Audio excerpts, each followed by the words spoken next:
जय भीम मित्रों, वीडियो पूरा जरूर देखें। आधी अधूरी जानकारी घातक सिद्ध हो सकती है। डॉक्टर भीमराव अंबेडकर की जिंदगी के आखिरी 24 घंटों की कहानी। दिसंबर 1956। इस दिन बाबा साहेब अंबेडकर का निधन हो गया था। भारत के शोषितों और कमजोर तबकों के संरक्षक डॉक्टर बाबा साहेब अंबेडकर का जाना उनके लिए बहुत बड़ा झटका था।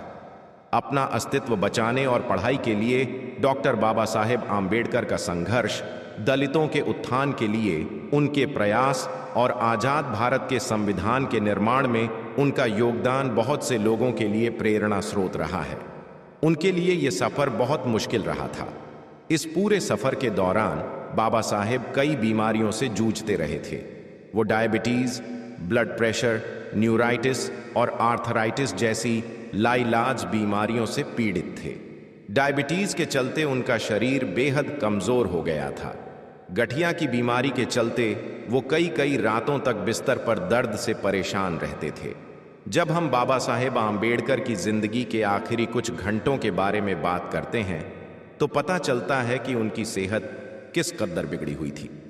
बाबा साहेब ने 6 दिसंबर 1956 को सुबह के वक्त सोते हुए आखिरी सांस ली थी। इस लेख में हम इस बात का पता लगाने की कोशिश करेंगे कि उससे एक दिन पहले यानी 5 दिसंबर 1956 को क्या हुआ था। उससे पहले हम उस आखिरी सार्वजनिक कार्यक्रम के बारे में समझने की कोशिश करेंगे जिसमें अपनी मौत से पहले बाबा साहेब ने शिरकत की थी। राज्यसभा में आखिरी दिन डॉक्टर बाबा साहेब अंबेडकर का आखिरी सार्वजनिक कार्यक्रम राज्यसभा की कार्यवाही में शिरकत करने का था। नवंबर के आखिरी 3 हफ्तों के दौरान बाबा साहेब दिल्ली से बाहर थे। 12 नवंबर को वो पटना होते हुए काठमांडू के लिए रवाना हुए थे। 14 नवंबर को काठमांडू में विश्व धर्म संसद का आयोजन हुआ था। इस सम्मेलन का उद्घाटन नेपाल के राजा महेंद्र ने किया था। नेपाल के राजा ने बाबा साहेब से मंच पर अपने पास बैठने को कहा था। ऐसा पहले कभी नहीं हुआ था। इसी से बौद्ध धर्म में बाबा साहेब के कद का अंदाजा हो जाता है। काठमांडू में अलग अलग जगहों पर तमाम लोगों से मिलने के बाद बाबा साहेब बहुत थक गए थे। भीमराव अंबेडकर की पत्नी सविता अंबेडकर, जिन्हें माई साहेब अंबेडकर के नाम से भी जाना जाता है, ने अपनी जीवनी डॉ. अंबेडकर आंचिया सहवासात में इस बारे में विस्तार से लिखा है। माई साहेब के अनुसार भारत लौटते वक्त बाबा साहेब ने बौद्ध धर्म के तीर्थ स्थलों का दौरा किया। वो नेपाल में महात्मा बुद्ध के जन्म स्थल लुम्बिनी गए। उन्होंने पटना में अशोक की मशहूर लाट भी देखी और बोध गया का दौरा भी किया। इस लंबे और थकाऊ दौरे के बाद जब बाबा साहेब 30 नवंबर को दिल्ली लौटे तो वो सफर की थकान से निढाल हो रहे थे। दिल्ली में संसद का शीतकालीन सत्र शुरू हो चुका था। हालांकि अपनी खराब सेहत के कारण बाबा साहेब इस सत्र में हिस्सा नहीं ले पा रहे थे। इसके बाद भी 4 दिसंबर को बाबा साहेब ने राज्यसभा की कार्यवाही में शामिल होने की जिद की। बाबा साहेब के साथ डॉक्टर मालवंकर भी थे। उन्होंने बाबा साहेब की सेहत जांची और कहा कि अगर बाबा साहेब संसद की कार्यवाही में शामिल होने चाहते हैं तो उन्हें कोई ऐतराज नहीं। 4 दिसंबर को बाबा साहेब संसद गए, राज्यसभा की कार्यवाही में हिस्सा लिया और दोपहर बाद लौट आए। लंच के बाद वो सो गए।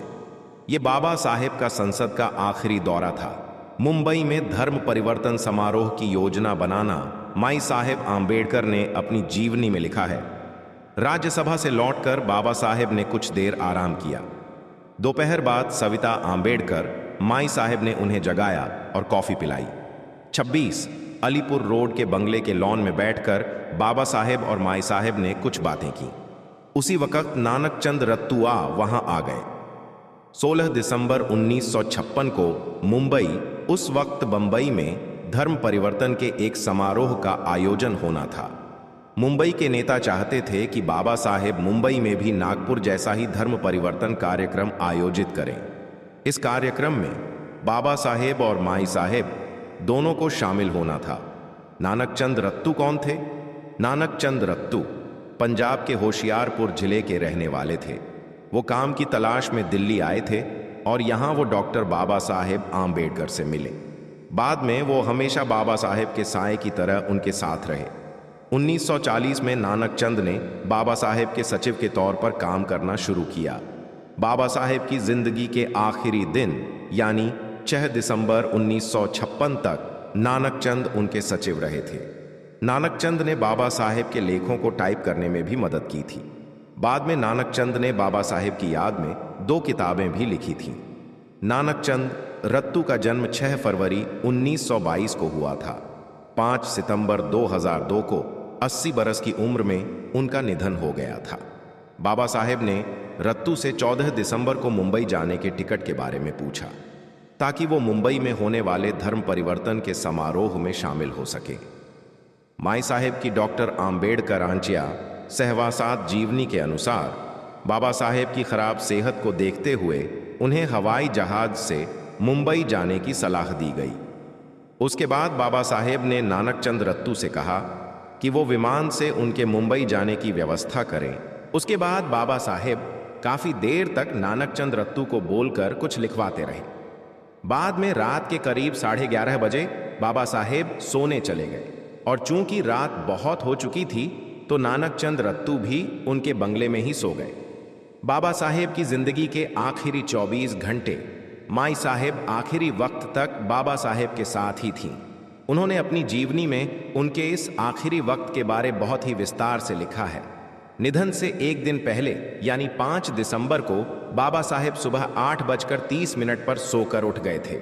माई साहब चाय की ट्रे लेकर उनके कमरे में गईं और उन्हें जगाया। दोनों ने साथ ही चाय पी। इसी बीच नानक चंद रत्तू जो दफ्तर जाने वाले थे उनके पास आए। नानक चंद ने भी चाय पी और वो चले गए। माई साहेब ने बाबा साहेब को सुबह के रोजमर्रा के काम निपटाने में मदद की। उसके बाद वो उन्हें नाश्ते की टेबल पर ले आईं। उसके बाद तीनों लोगों यानी बाबा साहेब, माई साहेब और डॉक्टर मालवनकर ने साथ में नाश्ता किया और बंगले के बरामदे में बैठकर कुछ बातें की। बाबा साहेब ने अखबार पढ़े।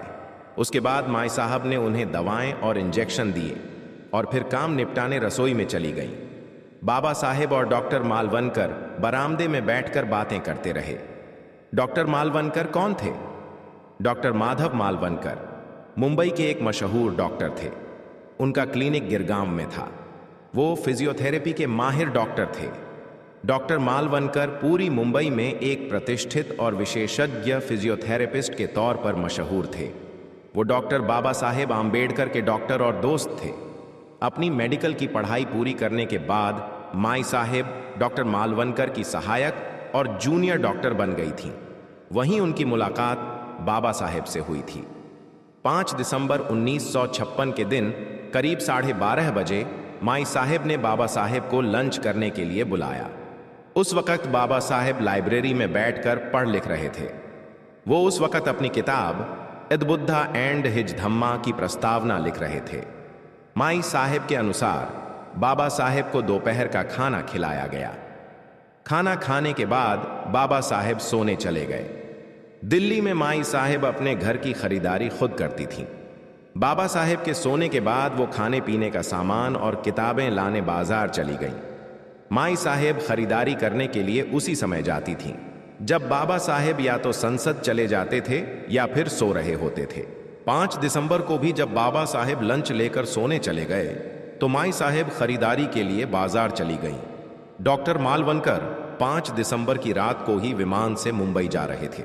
वो भी मुंबई जाने से पहले अपने लिए कुछ सामान खरीदना चाह रहे थे, तो डॉक्टर मालवनकर भी माई साहेब के साथ खरीदारी के लिए बाजार चले गए। चूंकि बाबा साहेब सो रहे थे तो वो बिना बताए ही बाजार चले गए, जिससे उनकी नींद में खलल न पड़े। माई साहेब और डॉक्टर मालवनकर दोपहर को करीब 2:30 बजे बाजार गए थे और वो दोनों शाम लगभग 5:30 बजे बाजार से घर लौटे। उस वक्त बाबा साहेब बहुत गुस्से में थे। बाबा साहेब का गुस्सा माई साहेब ने इस बात का जिक्र अपनी किताब डॉ आम्बेडकरांच्या सहवासात में किया है। उन्होंने लिखा है, बाबा साहेब का गुस्सा होना कोई नई बात नहीं थी। अगर उनकी कोई किताब अपनी जगह पर नहीं मिलती थी या कलम कहीं और होता था तो बाबा साहेब गुस्से से भड़क उठते थे। अगर उनकी इच्छा के बगैर कोई छोटा सा काम भी हुआ या उम्मीद के मुताबिक न रहा तो उनका पारा 7वें आसमान पर पहुंच जाता था।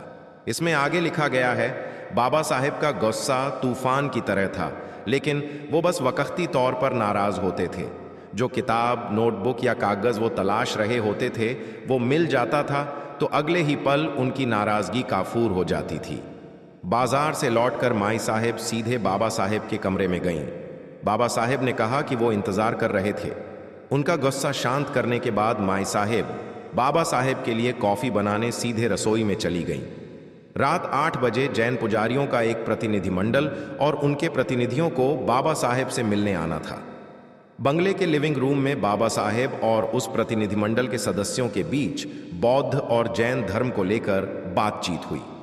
डॉक्टर आम्बेडकर के साथी रहे चांगदेव खैर मोड़े ने उन पर 12 खंडों में किताब लिखी। किताब के 12वें भाग में उन्होंने इस घटना के बारे में लिखा है। उस प्रतिनिधिमंडल ने ये इच्छा जताई कि बाबा साहेब को 6 दिसंबर को होने वाले जैन सम्मेलन में आना चाहिए। प्रतिनिधिमंडल ने अपील की कि बाबा साहेब वहां आकर जैन धर्म के भिक्षुओं के साथ बहस मुबाहिसा करें, ताकि जैन और बौद्ध धर्म के बीच एकता कायम हो सके। बुद्धम शरणम गच्छामि का पाठ जब बाबा साहेब जैन धर्म के नुमाइंदों के साथ बातचीत में मशगूल थे, तो डॉक्टर मालवनकर मुंबई के लिए रवाना हो गए। जैसा कि माई साहेब ने अपनी किताब में लिखा है कि डॉक्टर मालवनकर ने मुंबई जाने के लिए बाबा साहेब से इजाज़त ले ली थी और वो हवाई अड्डे रवाना हो गए।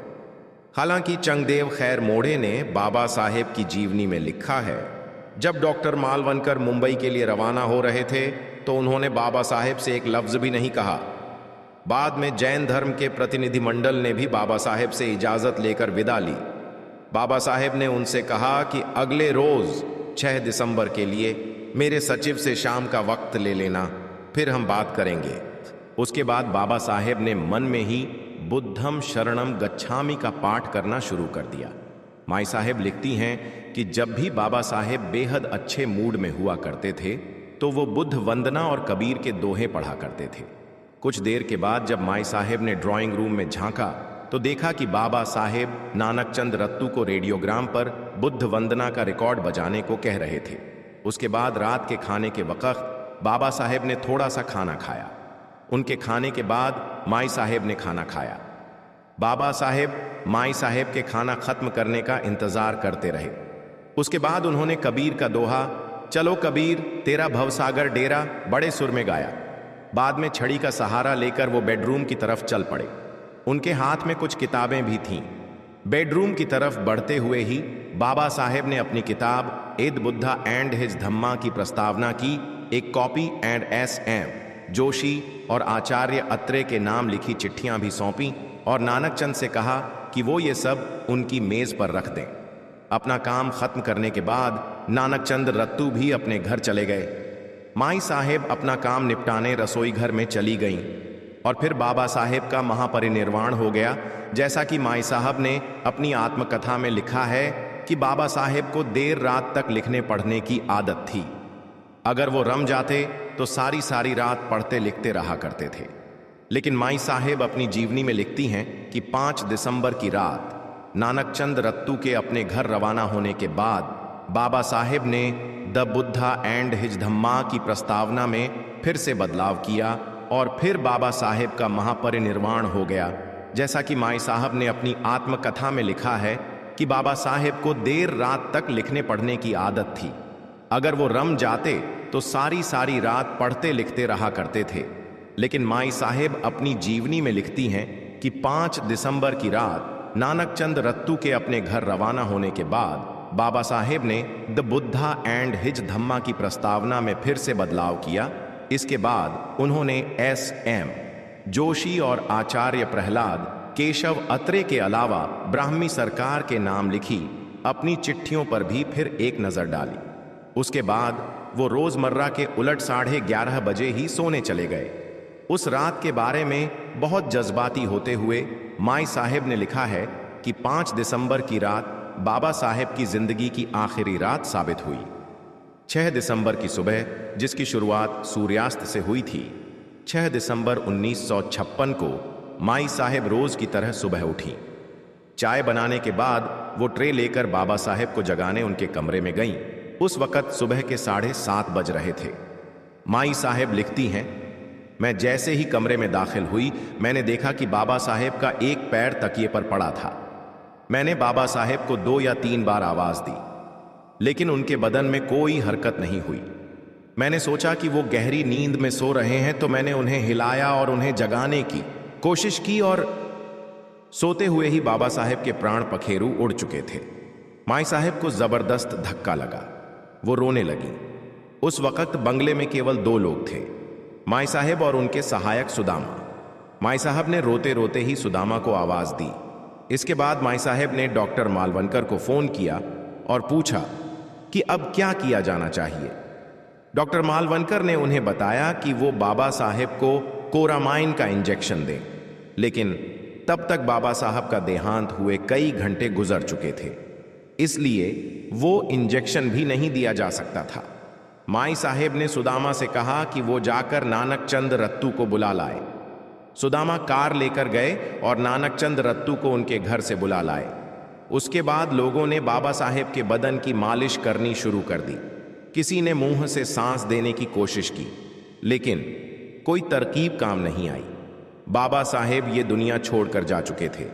नानक चंद रत्तू ने बाबा साहेब के करीबी अहम लोगों को फोन करके बाबा साहेब के निधन की जानकारी दी। फिर नानक चंद रत्तू ने सरकार के विभागों, press trust of India, Uni और आकाशवाणी के केंद्र को भी फोन करके बाबा साहेब के निधन की सूचना दी। जंगल की आग की तरह फैली निधन की खबर। बाबा साहेब के निधन की खबर जंगल में लगी आग की तरह फैल गई। उनके देहांत की खबर सुनकर देश भर में उनके समर्थकों सदमे में आ गए। हजारों लोग एक साथ दिल्ली के 26 अलीपुर रोड बंगले की ओर रवाना हो गए।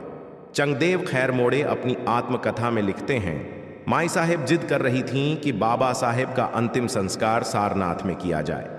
हालांकि अपनी आत्मकथा में माई साहेब ने लिखा है कि उन्होंने बाबा साहेब का अंतिम संस्कार मुंबई में करने के लिए कहा था, लेकिन बाद में यही तय हुआ कि बाबा साहेब का अंतिम संस्कार मुंबई में किया जाए। इसके बाद 26 अलीपुर रोड के बंगले पर प्रधानमंत्री जवाहरलाल नेहरू और केंद्र सरकार के और मंत्री, संसद के दोनों सदनों के सांसद और बाबा साहेब के अनुयायी जमा होने लगे।